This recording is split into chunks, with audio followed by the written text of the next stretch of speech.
Hey guys, welcome back.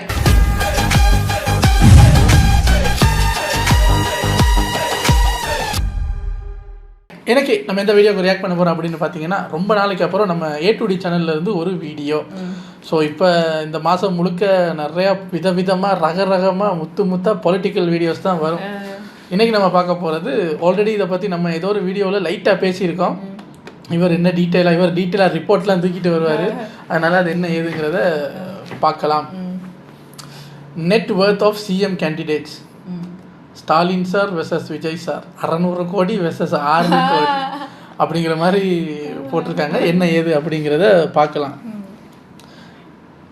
இதில் யாரோட சொத்து இதுக்கும் நம்ம அது அந்த அளவுக்கு சேர்க்கவே முடியாது. 6 ரூபா தான் இருக்குது, 6 ரூபாய். அதுவும் நாளைக்கு முடிஞ்சிடும். ஸோ இந்த ஜென்மத்தில் சேர்க்க முடியாது. சரி, அவங்க என்னென்ன தான் வச்சுருக்காங்கன்னு பார்த்தாவது ஆசையை தீர்த்துக்குவோமே. சரி வாங்க, இது ஒரு 20 minutes வீடியோங்கிறதுனால டக்குன்னு, சரி வாங்க இது ஒரு 19 minutes வீடியோங்கிறதுனால டக்குன்னு பார்த்துட்டு ரெடி. உண்மையாகவே ஸ்டாரா இருந்த கேண்டிடேட்டான விஜய் நான் பார்க்கலாம். இந்தியன் ஓவர்சீஸ் பேங்க் அவர்தான். என்னது சொல்றேன்? இந்தியன் ஓவர்சீஸ் பேங்க் அவர் பேங்க் ரிஜிஸ்டர் ஆகாத 200 கோடி ஒரே ஒரு அக்கௌண்ட் ஹோல்டர் வச்சிருப்பாரு. படம் எடுத்த இவருக்கே 600 கோடி கிட்ட இருக்கு. படம் எடுத்தவருக்கு எவ்வளவு இருக்கு அப்படின்னு சொல்லிட்டு படம் எடுத்தவர் அவரு சோல்ஜர்ஸ் பல பத்திரங்களோட வந்திருக்கு. என்ன பத்திரம் கேட்டீங்கன்னா, தேர்தல் அபிடவிட் பத்திரம். அதாவது பார்த்தா கம்மிங் எலெக்ஷனுக்காக பல கேண்டிடேட்ஸ் பார்த்தீங்கன்னா அவங்களோட அபிடவிட்டை ரெஜிஸ்டர் பண்ணியிருக்காங்க. அதில் பார்த்தீங்கன்னா சொத்து விவரம், வருமானம், அண்ட் என்னென்னலாம் கடன் கொடுத்துருக்காங்க, அந்த என்னென்ன கார் வச்சிருக்காங்க, அந்த மாதிரி இதெல்லாம் வந்திருக்கு. விஜய் நான் XL 50 வச்சிருக்காரு. என்ன வேண்டியது TVS XL super, TVS XL super, அந்த மாதிரி நிறைய வந்துருச்சு. இப்ப என்னன்னா, கட்சியும் இன்னொரு கட்சி அடிக்கிறதுக்கு யூஸ் பண்ணிருக்காங்க. சோ நாம இன்னைக்கு என்ன பண்ண போறோம்னா, நம்ம யாரு அடிக்க போறோம், நம்மள அடிச்சிருவாங்க. முடிச்சு போமாப்பா. நம்ம இதை எடுத்து என்ன டேட்டா இருக்குன்னு படிச்சு தெரிஞ்சுக்க போறோம். இதை நான் மட்டும் பண்ண போறது இல்ல. வாங்க ப்ரோ, எல்லாரும் நாங்க 4 பேரு அதனாலே ஒரே நேரத்துல ஒன்னா செத்து போயிட்டோம். ஏங்க இந்த பாட்டை கொஞ்சம் ஒரு முக்கியம் தான் இருக்கு. கருப்பு படத்துல இருந்து அந்த ஒரு பாட்டு வந்தது, காடு மாடு, நல்லா இருக்கு. அப்புறம் பவளமல்லி வந்தது, கருப்பு இல்லை, அது தனியா சாயாபியங்கரோட. அதுக்கப்புறம் விட்டாங்க பாருங்க 4 பேர் எங்களுக்கு பயங்கர STR குரல்ல எல்லாரும் போட்டு அடிக்கிறாங்க அந்த பாட்டு. என்ன சார் பாட்டு இது அப்படின்னு நீங்க கேட்டு சொன்னீங்க. கேட்க ஒருவேளை பிடிக்கும் போல. நான் டவுட் பட்டேன், கேட்க ஒருவேளை பிடிக்குமோ அப்படின்னு தெரியல. ஓகே ரைட்டு, நம்ம ஒரு கேண்டிடேட்டா பார்ப்போம். அதாவது ஸ்டார் கேண்டிடேட். முதல்ல உண்மையாவே ஸ்டாரா இருந்த கேண்டிடேட்டான விஜய் நான் பார்க்கலாம். அண்ணன்ல இருந்து ஆரம்பிச்சோம். ஏன்னா இப்போ ஏன் இது சூடு பிடிக்குதா, சூடு பிடிச்சிக்காரதுமே இவருதான்.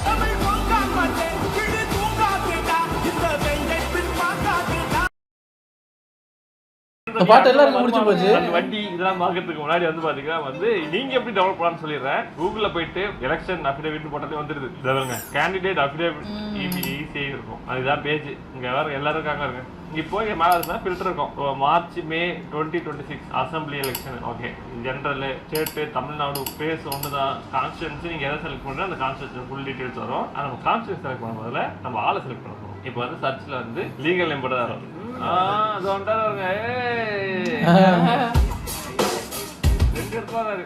ஜோசப் விஜய், தமிழக வெற்றி கழகம், தமிழ்நாடு, திருச்சிராப்பள்ளி ஈஸ்ட்.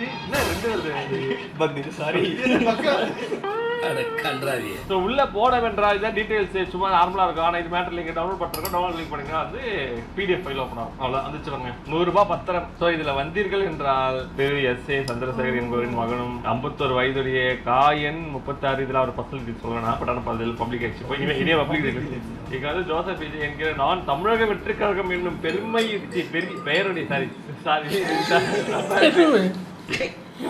அவர் ஜிமெயில் ஐடில வந்துச்சு. என்னுடைய தொலைபேசி எண்கள் மற்றும் என்னுடைய மின்னஞ்சல் முகவரி இமெயில் ஜேசன் 123. இப்படி சொல்றீங்க இல்ல. இப்போ நம்பர் அடிச்சா அவரா தூக்குவாரு. உடனே மிஸ்டி பாக்குது, நம்பர் இன்னைக்கு அண்ணன் கிட்ட பேசிடலாம். ஆமா, இந்த மிஸ்டி மலேசியாவில இருந்து போன் அடிப்பாங்க. இந்த இப்ப பேசுவோம். அதுவும் எலெக்ஷன் பிஸியில எலெக்ஷன்லாம் இருக்கட்டும்ங்க. மிஸ்டி போன் பண்ணிருக்கு, தங்கச்சி போன் பண்ணிருக்காங்க. பேசாமலா போன கொடு அப்படிதான் காத்துக்கிட்டு இருக்காரு. பேசாம இரு. அதை ரிங் பண்ணா ஆன்சர் பண்ணுவாங்களா தெரியல. அப்படியே பண்ணினாலும் மேனேஜரா இருக்கும், வேற யாராவது இருக்கும். இமெயில் அனுப்பலாம்னு நினைக்கிறேன். அதுவும் அவர் தான் பார்ப்பாரு. தெரியல. சும்மா கிரியேட் பண்ணி வச்சிருக்காங்க. அப்படியே காமா அது வந்து அவர் நம்பர் ஒன்று வாங்கி வச்சிருக்காங்க. ஓ ஃபோன் நம்பர்லாம் போடணுமா? என்ன இது பிரைவசி? இமெயில் அட்ரஸ் பாத்தியா? Jason 1234. The number you are calling is either switched off. உடனே டெஸ்ட் பண்ணாரு பாத்தியா? இப்போ இனிமே தான் வருகிறது நிரந்தர கணக்கெண் மற்றும் வருமான வரி கணக்கு தாக்கல் பதிவு செய்யும். அது நிரந்தர கணக்கு PAN permanent account number, that is PAN card. அப்புறம் அது பார்த்தீங்கன்னா அவங்க எவ்வளவு வந்து காசு வந்து வருமானம் வந்து இருக்குது வருடம். இங்க பாருங்க, இதுதான் வந்து அண்ணனோட சேலரிலாம் வருதுங்க. 2024-25ல அண்ணன் எவ்வளவு சம்பாதிச்சிருக்காரு? 1 10 100 1000 10,000 லட்சம் 10 லட்சம் கோடி 10 கோடி 100 கோடி 184 கோடி. அந்த இடத்துல அந்த டைம் என்ன படம் வச்சு சொல்லுங்க. கோட் மட்டும் தான் வந்திருக்கு 24ல. அப்போ கோட்டுக்கு வந்து அவர் வந்து 180 கோடி கிட்ட வாங்கி போறாரு. ஆனா பாருங்க ஒயிட்டா வாங்கியிருக்காரு. நல்லது இல்ல, இது வந்து சினிமா. நான் எல்லாரும் ஒயிட்டா வாங்குவாங்க, வாங்க மாட்டேன். பிளாக்கா வாங்குவாங்கன்னு ரஜினியே சொல்லியிருக்காரு ஒரு காலத்துல. நான் கருப்பு பணம் வாங்கியிருக்கேன். அப்படியா? ரஜினியே வந்து டேட்டா ஸ்டார்டிங் நிறைய வாங்கியிருக்காங்க நிறைய பேர். இருங்க, இப்போ 2024ல் அவர் 184 கோடி அவருக்கு வருமானம் வந்திருக்கு அப்படின்னா, சம்பளம் வாங்கியிருக்காரு அப்படின்னா, 2024ல் படம் ரிலீஸ் ஆகுதுன்னா அதுக்கு முன்னாடியே சைன் பண்ணி ஷூட்டிங் போவாங்கல்ல. ஆமாம், பே கொடுத்து. அப்போ வந்த வருஷத்து கணக்கை பார்க்கணுமா, படம் ரிலீஸ் ஆன கணக்கு டேட்டா பார்க்கணுமா தெரியலையே. அதான் இப்போ கேட்குறாங்க. இப்போ இதெல்லாம் பார்த்து என்ன பண்ண போகிறேன்? இல்லை, கேட்குறேன் sir. The highest taxpayer in cinema industry among artists is the only Rajinikanth. இப்போ அதுக்கப்புறம் 2023-2024 வாரிசு லியோ. இல்ல வாரிசு கணக்குல வராது, லியோ தான் கணக்கு வரும். ஏன்னா அக்டோபர், ஏன்னா பினான்சியல் லியோ தான் 100 கோடி வாங்கியிருக்காங்க 2023ல பாருங்க. ஓகே ஓகே, பீஸ்ட் வாரிசு போல கிட்டத்தட்ட 200 கோடி ஒரு படத்துக்கு 100 கோடி வந்து ஆவரேஜா லீகலா வாங்குறாரு. ரொம்ப சந்தோஷமா இருக்கு சார். அடுத்து வாங்க, அடுத்த வருஷம் 237 2021-2022 பீஸ்ட் தான். வேற படம் வர வேண்டியே ஒரு அட்வான்ஸ் ஆகிட்டதோ. எனக்கு தெரிஞ்சு படம் எவ்வளவு ஓடுதோ அதுக்கேற்ற மாதிரி நம்மள வரும் நினைக்கிறேன். ஏன்னா அந்த பெர்சன்டேஜ் வாரிசுலாம் பெருசா ஓடுச்சு. சரி இல்ல, வாரிசு வந்து கிரிட்டிக்ஸ் சரி வந்துச்சு. ஸோ அதனால வந்து பாத்தீங்கன்னா ஒரு படம் வந்து இதுவா இருக்கும். அண்ட் 2022-2021ல வந்து பாத்தீங்கன்னா எவ்வளவு இருந்தது? அப்போ லாக்டவுன்ல ஸோ படம் இது வரல. ஸோ அதான், ஸோ இவரோட ஃபுல் ரெவன்யூ லைக் அந்த இன்கம் எல்லாமே வந்து பார்த்தா படத்தை நடிக்கிற ஆக்டிங் தான். ஆனா உண்மையா வந்து பாத்தீங்கன்னா இப்போ இவ்வளவு சம்பாதிச்சுக்காக இவ்வளவு பண்றேன்னு சொல்றேன். பட் ஆக்சுவலா அது மாதிரி இது எல்லாமே கொஞ்சம் கொஞ்சமா பறந்துக்கிட்டே வரும் அரசியல்ல. But bro chose this spot. ஆனால் உண்மையாகவே அரசியல் வந்து ரொம்ப எக்ஸ்பென்சிவான ஸ்போர்ட்டு. சும்மா நம்ம லீகலாக விஷயங்களுக்கே எவ்வளோ பில்லு வரும் அதெல்லாம் இருக்கு. இப்போ இதெல்லாம் வந்து பார்த்தீங்கன்னா ஆளாளுக்கு அவன் 234 பேர் முதல்ல நிறுத்துறோம். அவன் வந்து கோளாறு பண்ணுவான். எனக்கு மாதிரி எவ்வளோ மொத்தம் கோளாறு பண்ணுவாங்க. கண்டிப்பாக அவனே கோளாறு பண்ணுவான். அப்போ அவனுக்கு கீழே நிறைய பேர் இருப்பாங்க, அவனுக்கும் கோளாறு பண்ணுவாங்க. ரெண்டாவது வந்து இப்போ இந்த சீட்டு கொடுக்கறதுல வந்து வச்சுருப்பாங்க. நம்ம அரசியல்னாலே வந்து நீங்கள் சும்மா நீங்கள் 1 கோடி மக்கள்கிட்ட போய் பேசுகின்ற மாதிரி பர்சனலாக போய் கேட்பாருங்க. எது எலெக்ஷன் எதுக்கு எதாவது பண்ணிட்டுருக்குன்னா அப்போ தான் அண்ணன் வந்தாருன்னு நமக்கு எதாவது செய்வார், ஏதாவது நடக்கும் அப்படின்னு. உண்மையாவே கரெக்டா இல்லையா மாதிரிதான் மக்களே இருப்பாங்க. நான் இந்த வேலை செஞ்சேன்னா, நான் இந்த போஸ்ட் வரேன், நான் இது பண்ணா நாளைக்கு வந்து அண்ணன் வந்து எலெக்ஷன்ல வருவாரு, ஜெயிப்பாரு, நம்ம அவர் மூலம் நம்ம ஒரு வார்டு மெம்பரான நம்ம ஒரு அமௌண்ட் சம்பாதிக்கலாம் அப்படின்ற ஒரு எண்ணம் மக்களுக்கே இருக்கும். அதனால வந்து நீங்க வந்து கரப்ஷன் பத்தி நம்ம மேல மக்கள்கிட்டே கரப்ஷன்றது ஊழி போய் தான் இருக்கிறது என்னோட ஒப்பீனியன். இது வந்து திஸ் இஸ் ஏன் நான் இதான் சொன்னேன், இது ரொம்ப ரொம்ப கஷ்டமான வேலை. புதுசா வந்தவரா இருந்தாலும் சரி, இது ஆதி காலத்துல இருக்கிறவங்க சரி, எல்லாருக்குமே இது கஷ்டமானதான். நான் எலெக்ஷன்ல வருவேன்னு கேட்டா நான் வரவே மாட்டேன். நீங்க எத்தனை பேர் வந்து காசு வந்து எலெக்ஷனுக்கு வருவீங்க? பாலிடிக்ஸ்க்கு எத்தனை பேர் வருவீங்க? உங்ககிட்ட வந்து 1000 கோடி இருக்கு, பாலிடிக்ஸ் வருவீங்களா அப்படின்னு கேட்டீங்கன்னா நீ வருவீங்களா? பாலிடிக்ஸ் வரணும்னா 1000 கோடி வேணுமா? 1000 கோடி முதல் வரட்டும், அப்புறம் பாலிடிக்ஸுக்கு வரலாம். கமெண்ட்ல போடுங்க. நான் வந்து வரமாட்டேன் நண்பர்களே. பின் வாங்குற பாரு. நான் வந்து நான் ஆண்டர்பிரினர்ஷிப் இன்னொரு ஒரு பெரிய கம்பெனி ஆரம்பிச்சு அந்த கம்பெனி 1000 கோடி கம்பெனி 10,000 கோடி கம்பெனி மாற்றுறது அப்படிதான் நான் போன தவிர இதெல்லாம் பண்ண மாட்டேன். ஏன்னா வந்து எனக்கு பர்சனலைஸ் முக்கியம். ஏன்னா இதெல்லாம் போனால் பர்சனலைஸ் ஒன்று இருக்காது. இதுக்கப்புறம் பார்த்தீங்கன்னா அவங்க வீட்டில் இருக்கிறவங்களுக்கு தான் போடணும். ஸோ அவங்க வீட்டில் இருக்கிறது பார்த்தீங்கன்னா அவங்க ஒய்ஃப் அண்ட் அவங்க பசங்க இருக்காங்க, இந்த மாதிரி வந்துருக்கு. அண்ட் அவங்க பசங்க யாருக்குமே இன்கம் கிடையாது. அவங்க ஒய்ஃப் வந்து 2020லேருந்து 2021 அப்போ மட்டும் ஒரு 6 லட்சம் ரூபாய் வந்து இன்கம் வந்து வச்சு ஒரு 50,000 per month சேலரி அந்த மாதிரி ரேஞ்சில் வந்து பார்த்தீங்கன்னா அவங்களுக்கு இன்கம் வந்துருக்கு. இதுக்கப்புறம் பார்த்தீங்கன்னா இந்த எஃப்ஐஆர் கேஸ் மேட்டில் இருக்கு, அதெல்லாம் நமக்கு தேவையில்ல, அது வேணா நீங்கள் எடுத்து வச்சுங்க. இதுக்கப்புறம் வந்து பார்த்தீங்கன்னா வந்து சொத்து விவரங்கள், இது வந்து இன்கம் முன்னாடி பார்த்து இப்போதான் நெட் ஒர்த்து, நெட் இன்கம் வேற நெட் ஒர்த்து வேற. ஸோ நெட் ஒர்த்து ரொம்ப முக்கியம். விஜயனா கிட்ட கையில் ரொக்கம் 1,10,10,000 ரூபாய் கேஷ் வச்சிருக்காரு. இந்தியன் ஓவர்சீஸ் வங்கி இங்கதான் இருக்கு. சாரிதான் பிரான்ச் தெரியல. இந்த ஸ்கூல் இங்க இருக்குல்ல, இந்த ஸ்கூல்ல விஜய் படிச்சாரு. ஆமா, எங்க ஆபீஸ்க்கு ஆப்போசிட் இருக்கிற ஸ்கூல்ல இருந்து விஜய் படிச்சாரு சொல்ற கதை இருக்கு. அந்த மாதிரி ஏதோ கதை சொல்லிட்டே இருப்பேன். I keep telling a lot of stories. அதுதான் ஓவர்சீஸ் பேங்க்ல கோடி 10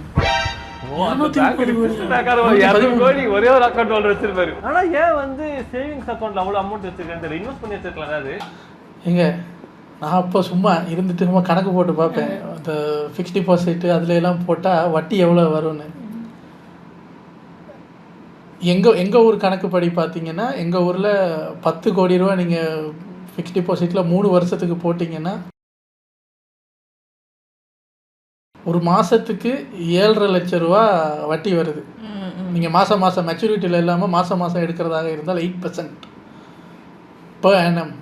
அதை டிவைட் பண்ணி பார்த்தீங்கன்னா 7.5 lakhs கிட்டத்தட்ட per month.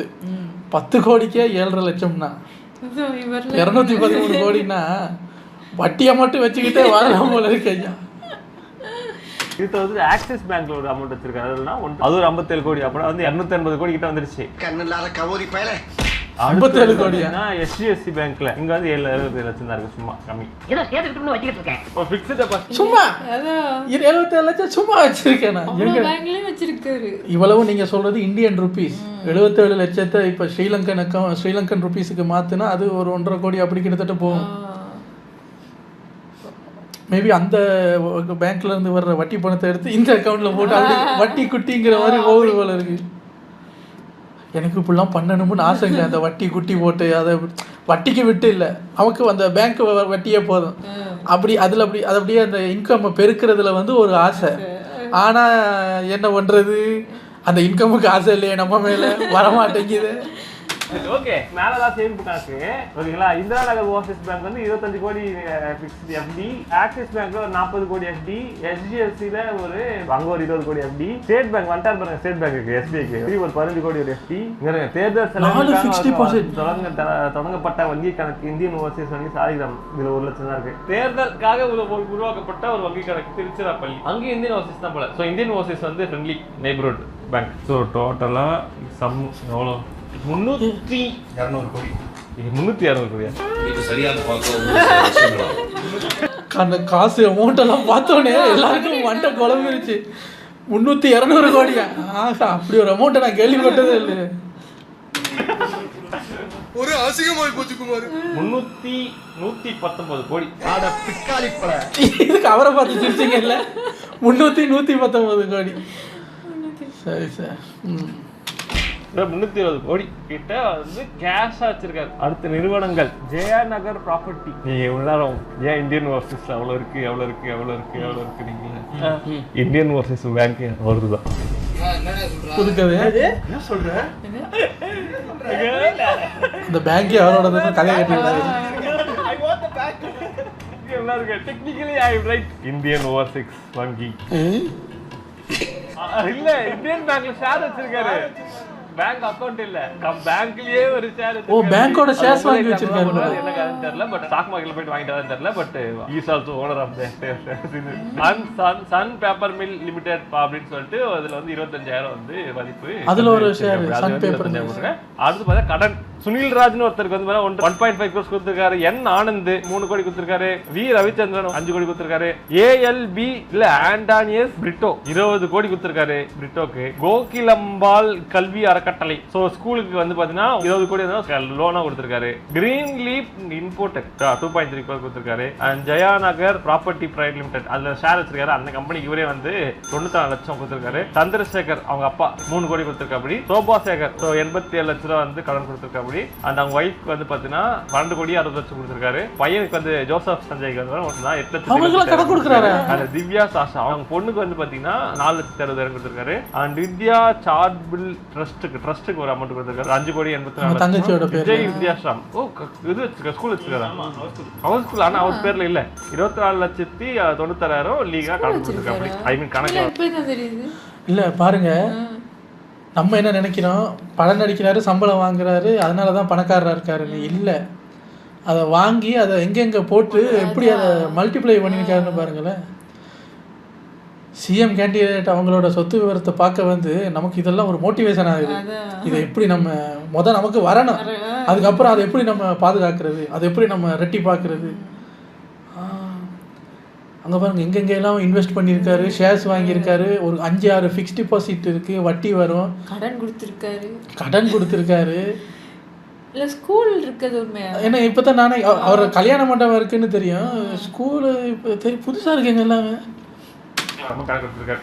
இப்போதான் கார் ஆட்டோம் இதுக்கு எதாவது கார் வர ஃபர்ஸ்ட் BMW 530 வச்சிருக்காரு. 2020 வாங்கியிருக்காரு. இங்க வரங்க 5 சீரிஸ் காரு, லக்ஸுரி கார். அதான் அது வந்து 80 லட்சம் கணக்கு அமைச்சிருக்கு. அப்படி அது டொயோட்டா லெக்ஸஸ் 350. ஓகேங்களா, இதுதான் காரு. இந்த கார் வச்சிருக்கா. அப்படி 3 கோடி அதுல இந்த காரு BMW இப்போ வாங்கியிருக்காரு. 2009 ரெப்ரிஷியேட் ஆயிருக்காருல்ல. வெல்ஃபயர் பாருங்க 1.6 crores வெல்ஃபயர். அவர் BMW ஐசா, நான் சொன்னல ஐசா நீங்க இந்த இருக்கு பாருங்க இங்கே i7. ஐயோ என்ன காருடா சாமி.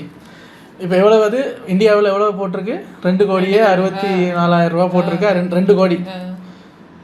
இப்போ எங்கள் ஊரில் எக்கனாமி போகிற போக்கில் டேக்ஸ் எல்லாம் நெருப்பு மாதிரி ஏறி போச்சுங்க. 2 கோடி ரூபாயா இருந்தால் அந்த காரோட மதிப்பு வந்து எங்கள் ஊர் காசுக்கு 4.5 கோடி போகணும். சரியா? ஆனால் அதை விட கூட எங்கள் ஊரில் அந்த BMW i7 வந்து 4.5 கோடி ரூபாய்க்கு நம்ம வாங்கணும். எவ்வளோ போகுது தெரியுமா? 10 கோடி ரூபா போகுது. 4.5 கோடி ரூபா காரு. டேக்ஸ் அவ்வளவு டேக்ஸ் அடிக்கிறாங்க இப்போ அந்த ஃபாரின் காசுக்கெல்லாம். ஸோ இப்போ அந்த டேக்ஸு கூட இருக்கிறனால தான் நான் அதை புக் பண்ணாமல் இருக்கேன். இல்லைன்னு வச்சுக்கோங்க, எனக்கு ஒன்று மிஸ்டேக் ஒன்று அம்மாவுக்கு ஒன்று 3 வாங்கிடுவேன் நான். இல்லைண்ணா இப்போ இந்தியாவில் இருந்தால் பாருங்களேன் 2 கோடி ரூபாய்க்கு வாங்க முடியும். ஸோ 2 கோடி ரூபாய் நம்ம ஊருக்கு மாற்றி பார்த்து டேக்ஸ் அடித்தாலுமே ஒரு 5 கோடி வந்தால் கூட ஓகே. 10 அப்படியே 100% டேக்ஸ் போட்டு 10 கோடி. அதே மாதிரி வீடுகளும் அப்படித்தான் இருக்குண்ணா. எனக்கு ரொம்ப பிடிச்ச காரு பிடிச்ச காராகவே கனவுல இருந்துட்டு போட்டு 10 கோடியெல்லாம் கொடுத்து வாங்க முடியாது சார். 2 கோடி. அடுத்து வந்து பாத்தீங்கன்னா மாருதி ஸ்விஃப்ட் சொல்லுவாங்க.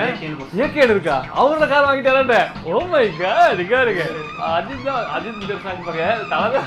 தலைன்னு சொன்னா தலை அடிப்பாரு, அஜித் சொன்னா மேட்ச் அடிப்பாங்க. எங்க அண்ணனுக்கு ஒண்ணா எங்க அண்ணன் அடிப்பண்டா.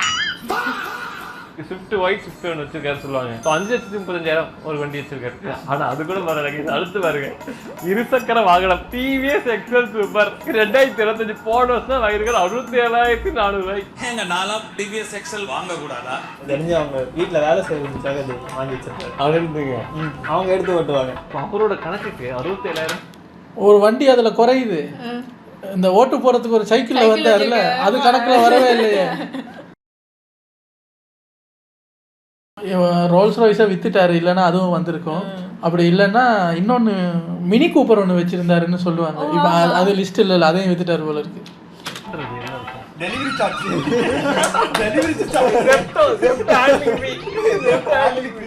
இல்ல அவருக்கு மாசம் வந்து பாத்தீங்கன்னா 14 கோடி இன்கம் வருது. ஓகே மாசம் 16 கோடி அவருக்கு இருக்கு. எனக்கு தெரிய முடியாது, நீங்க நான் கிளம்புறேன். சொல்லுங்க சொல்லுங்க. கோல்ட் எல்லாம் கால்குலேட் பண்ணி வில்பட்டி கிராமம் கொடைக்கானல் கிராமத்தை வச்சிருக்காரா? ஆல் ஏரியாவிலயும் ஐயா இப்போ லேண்ட் அந்த ஃபீல்ட அவர் ஓன் பண்றாருன்னு. ஓ இல்ல 0.25 ஏக்கர் தான், கம்மி தான். 0.25 கொடைக்கானல் 0.25 ஏக்கர் ரேட் எவ்வளவு தெரியுமா? அவனுக்கே தெரியாது. அவர் அங்க டீ எஸ்டேட் வச்சிருக்காரு. படத்துல அந்த காலத்துல டீ எஸ்டேட் ரேட்டு 15,000. இப்போதைக்கு புக் வேல்யூ வந்து 10 லட்சம் தான் போட்டிருக்கு. ஸோ இது வந்து இதெல்லாம் இந்த அமௌண்ட் எல்லாம் ஏத்துக்க முடியாது. உடனே டெஸ்ட் பண்ணி பார்க்கலாம். கம்மியா கொடைக்கானல் 40 லட்சம் வருமா? கொடைக்கானல் கம்மியா இருக்கும். அப்போதான் அது ஒரு 8 லேக் வரும். 1.5 10 20 1000 10,000 லட்சம் 10 லட்சம் அது ஒன்று மட்டுமே 5 வச்சிருக்காரு. ஓகே, வேளாண்மை நிலம் வந்து பாத்தீங்கன்னா வந்து கொடைக்கானல் 2 இருக்கு. ஸோ அது மொத்தம் வந்து அது நம்ம ஒரு 80 லட்சம் எடுத்துக்கிட்டோம். புக் வேல்யூ கம்மியா தான் இருக்கும், பட் மார்க்கெட் வேல்யூ அதிகமா இருக்கும். ஸோ 80 லட்சம் அது தெரிஞ்சு படி சொன்னபடி.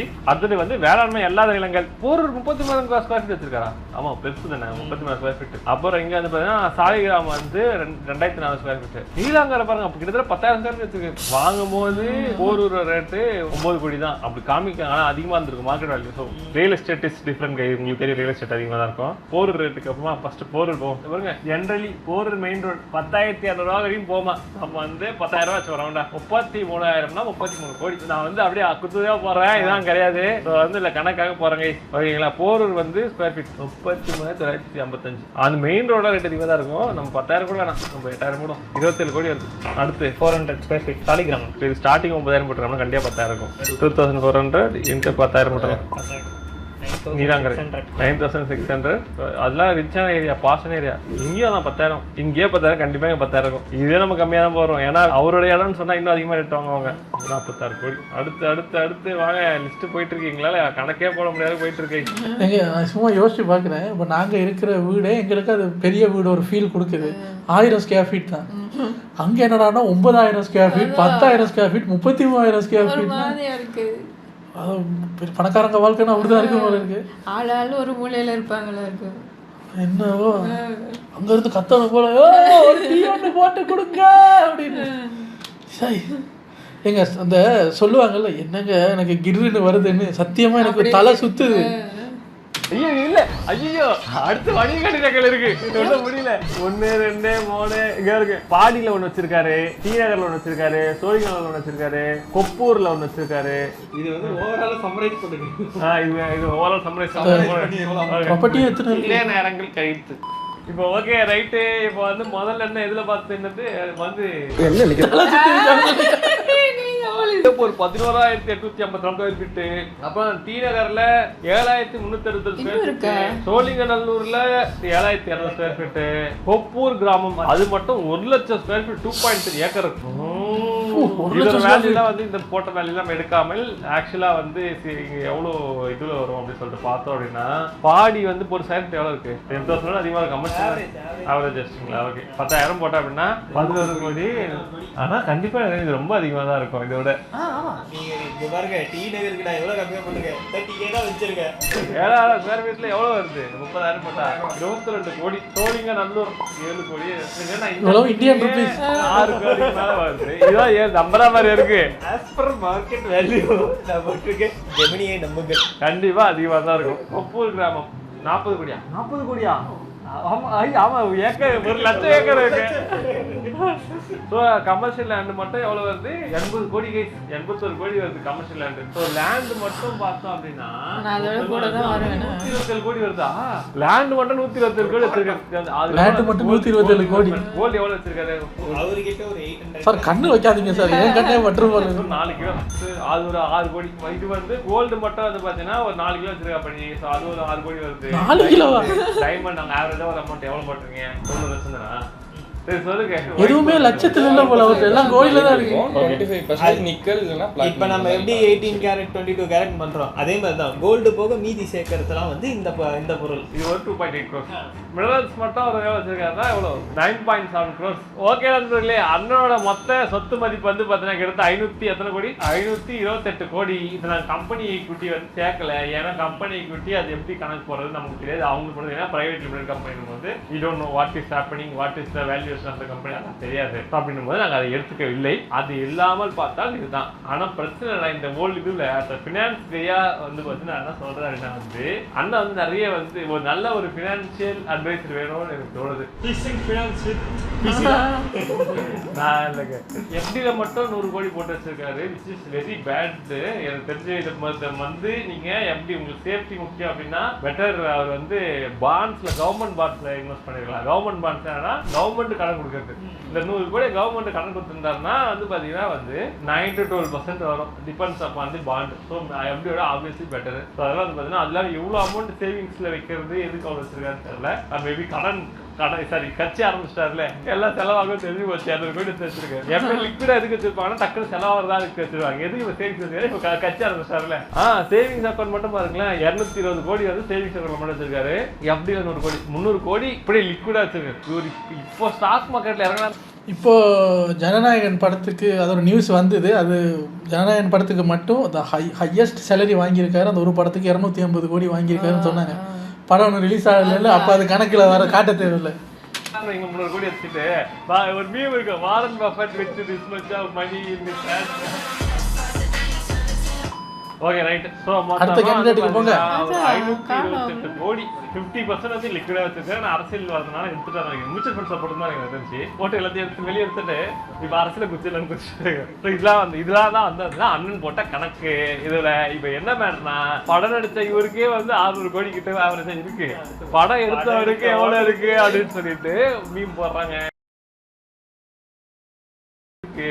அதெல்லாம் வந்து பாத்தீங்கன்னா வந்து இந்த வீடியோல எக்ஸ்பிளைன் பண்ணலாம் வந்தேன். ஆனா அண்ணனோட கணக்கு பார்த்தோம்னா அதிக பார்க்க முடியாது. இந்த வீடியோக்கு வந்து 30,000 லைக்ஸ் கொண்டு வாங்க. அடுத்த வீடியோ வந்து மொத்த அஃபிடவிட் வச்சு கம்பேர் பண்ணி முக்கியமா போன எலெக்ஷனுக்கும் இந்த எலெக்ஷனுக்கும் எம்எல்ஏஸோட கேண்டிடேட்ஸோட நெட்வொர்க் எவ்வளவு இன்க்ரீஸ் ஆயிருக்கு அப்படின்னு நம்ம பார்க்கணும். அது ரொம்ப ரொம்ப முக்கியம். அந்த மாதிரி நிறைய வில்லங்கமான விஷயம்லாம் இருக்கும். ஸோ அதெல்லாம் வந்து பார்க்கணும் அப்படின்னா நெக்ஸ்ட் இந்த வீடியோ 30,000 லைக் கொண்டு வாங்க. நெக்ஸ்ட் வீடியோ போறேன். ஓகே, இந்த வீடியோ உங்களுக்கு நிறைய ஹெல்ப்ஃபுல்லா இருந்து நினைக்கிறேன். ஸோ இந்த நெட்வொர்க்லாம் பார்த்துட்டு இது பண்ணிட்டு இது போகாம நம்மளோட நெட்வொர்க் எப்படி பில்ட் பண்ணணும்னு சொல்லிட்டு பாருங்க. அது ரொம்ப முக்கியம். ஏன்னா நம்ம பார்த்தா தான் மற்றவங்களை பார்ப்பாங்க. எனக்கு இவங்க வருவாங்க, அவங்க சேர்த்து ஒருத்தர் நம்மளை காப்பாங்க. நம்ம தான் காப்பாற்றணும். நம்மளை காப்பாற்றி வேலை செய்யுங்க, சம்பாதிங்க, சேர்த்து வைங்க, நல்லபடியா இருங்க. சம்பாதிங்க, சேர்த்து வைங்க. சரி, சம்பாதிக்கிறேன், சேர்க்க முடியலையே, என்ன பண்றது? ஏதாவது பண்ணுவான். இப்போ புது மோட்டிவேஷன் வந்துருச்சு எனக்கு. இப்போ இருக்கிற ஒரே நோக்கம் அண்ணனை விட ₹1 கூட சம்பாதிக்கணும். 528 கோடியே ₹1. அது எத்தனை கோடி வருஷம் ஆகுது கடவுளுக்கு தான் தெரியும். ஆனா நீ சொன்ன மாதிரி நிறைய இடங்கள்ல போட்டு வச்சிருக்காரு காசு, பரப்பி வச்சிருக்கு. அப்போ இல்லை, நான் சும்மா யோசிச்சு பார்க்குறேன். இப்போ நமக்கு ஓகே, நம்மளோட இன்கம் வந்து இவ்வளவு தான். அந்த இன்கமுக்கு அதுக்கான ஒரு அளவில் இவ்வளவு ஒரு ப்ராப்ளம்ஸ் வரும். அதை நம்ம சால்வ் பண்ணிக்கிட்டு ஃப்ரீயாக இருக்கும். அதுக்கே சில மண்டையெல்லாம் குத்தும். 528 கோடின்னா அது இவ்வளவு. அப்போ அதுக்கேற்ற ப்ராப்ளம்ஸும் வரும். இல்லை மற்றது இப்போ இருக்கிற கொஞ்சத்தை எத்தனை தடவை எண்ணி சொல்லி அதான் மறந்து போது எப்படி இருக்கு. இது காசு வர வர பிரச்சனை கூட தான் வரும். கேட்க நல்லா இருக்கும். இப்போ 5 கார் வச்சிருக்காராம், பைக் வச்சிருக்காராம், எத்தனையோ வீடு வச்சிருக்காராம், ஃபிக்ஸ் டிபாசிட்ல ஒரு 300 கோடி இருக்கா, அங்கே ஒரு இத்தனை கோடி இருக்கா, இதுவா. நான் இப்போ யோசிச்சு பார்க்குறேன் பாருங்க. ஒரு 19 நிமிஷம் ஏ2டி வந்து இந்த அவர் காட்டின கணக்கை எடுத்து பார்த்ததுக்கே தலை சுத்துது. இவரோட வீட்டுக்கு ரெய்டுன்னு கொஞ்சம் பேர் போனாங்கல்ல, எத்தனை தலை சுற்றி போய் கிடந்தாங்களோ தெரியல. சரி, தளபதிக்கே இப்படின்னா சும்மா சொல்றேனே, அம்பானி வீட்டு சொத்து கணக்கெல்லாம் எடுத்து பார்த்தா நமக்கெல்லாம் மூச்சு தட்டிடும். தளபதியோட மொத்த சொத்து 528 crores. அம்பானி கல்யாணம் மட்டுமே 5,000 crores பண்ணாரு. அப்போ எப்படி எவ்வளவு இது இருக்கு அவங்களுக்குலாம். இப்போ எடுக்க குறையாம இருக்கும்னா பிஸ்னஸ் தானே, அது வந்து சேர்ந்துக்கிட்டே இருக்கும் தான். ஆனால் அண்ணாமலை அருணாச்சலம் படத்தில் அந்த ரூமில் காசு ஏறிக்கிட்டே போகும்ல சூப்பர் ஸ்டாருக்கு, அது மாதிரி அவங்களுக்கு வருமானம் பெருகிட்டே போகும். பிஸ்னஸ் பண்ணுனா தாங்க இப்படி சேர்க்க முடியும். அதை விட்டுட்டு நம்ம மாத சம்பளத்துக்கெல்லாம் போயிட்டு இருந்தோம்னு வைங்களேன், அந்த லூப்புக்குள்ளே இருந்தால் கஷ்டம். இதில் ஒரு ஒரு ஒரு ஒரு மீம் பார்த்தேன். என்னென்னா, நம்ம உதயநிதி அவர் என்ன பண்ணியிருக்காரு, அவர் சொத்து மதிப்பு காட்டும்போது ஒரு குறிப்பிட்ட வருஷம் 2000 2002 வரைக்கும் அவரோட மொத்த இன்கமுமே 4 லட்சமோ எவ்வளோ தான் போட்டிருக்காரு. அப்போ ஒருத்தர் வந்து சொல்கிறாரு, அந்த வருஷத்தில் அவருக்கு ரிலீஸ் ஆன படங்கள் என்னென்னு பாருங்கன்னா ஒரு 4 படம் 5 படம் நடிச்சிருக்காரு. அப்போ கேட்குறாரு, வாட்டர்மெலன் ஸ்டார் தெரியுமா, அந்த ஆளே ஒரு படத்துக்கு 5 லட்சம் வாங்குறாங்க. உங்கள் அண்ணன் 4-5 படம் நடிச்சிருக்காரு, மொத்தமாக 4 லட்சம் வாங்கியிருக்காரு. சரி நம்பிட்டான். 4 லட்சம் பாருங்க. தளபதி இப்போ அவரோட பர்ஸில் சும்மா செலவுக்கு கேஷாக 1,10,000 வச்சிருக்காரு. நம்ம கிட்ட கேஷா 12 ரூபா இருக்கு. இப்போ நம்ம தான் மறுபடியும் சொல்கிறேன், இவங்க சொன்னதெல்லாம் Indian rupees. As a Sri Lankan, அதை ஸ்ரீலங்கன் கரன்சிக்கு மாற்றி பார்க்கும்போது எனக்கு வைத்த கலக்குது. 1 லட்சம்னாலே அங்கே 3 லட்சம். அவரோட பேங்க்கில் இருக்கிற காசு இப்போ எடுத்து பாருங்களேன், 300 கோடி அப்படின்னா அது கிட்டத்தட்ட 900 crores. இப்போ அவரோட மொத்த இது வந்து 528 அப்படின்னா ஸ்ரீலங்காவில் வந்தாருன்னா அவர்கிட்ட 1,500 ரூபாய்க்கு 1,500 கோடி சொத்து இருக்கு. 1,500 கோடி ஸ்ரீலங்காவில் இப்போ இருந்தால் என்னெல்லாம் பண்ணலாம். நமக்கு இதெல்லாம் ஜஸ்ட் ஒரு கனவு தான், அது கன்ஃபார்மாக தெரிஞ்சு போச்சு. ஆனாலும் ஒரு மோட்டிவேஷன் தான். நல்லா இருக்கு சார். ஏதோ கஷ்டப்பட்டு ஷூட்டிங்கில் ஆடி கயிறுல எல்லாம் தொங்கி சண்டை போட்டு சம்பாரிச்ச காசு. எனிவேஸ், வீடியோ நல்லா இருக்கு. உங்களை அடுத்த வீடியோவில் வந்து சந்திக்கிறேன். Take care. பாய்.